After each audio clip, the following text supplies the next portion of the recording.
পাগলে বলছে, আমার আল্লাহ যদি খুশি হয়ে আমাকে জাহান্নাম দেয় আলহামদুলিল্লাহ। এবার শিক্ষিত সমাজ যারা আমাদের মতো কিছু আছে না, বেশি পণ্ডিত, এবার যাই বলতেছেন আসলে সবাই চাই জান্নাতে যাইতে, এই পাগলে চাই জাহান্নামে যাইতে। কত বড় গাদা!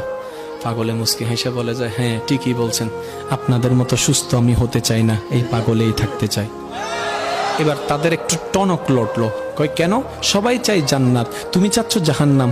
বলে যে ভাইয়ারা, আপনারা মনে হয় আমার কথাটা খেয়াল করেন নাই। আমি বলেছি আমার রব যদি খুশি হয়ে,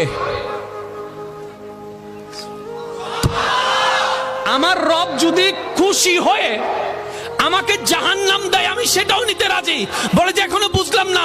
পাগল বলে জ্ঞান দিয়ে রবের বিষয় বোঝা যায় না, দিল দিয়ে বুঝতে হয়। আরে শুনো, রব যখন খুশি হয়ে যাবে জাহান্নামটা জান্নাত হয়ে যাবে, রব যখন নারাজ হয়ে যাবে জান্নাতটা জাহান্নাম হয়ে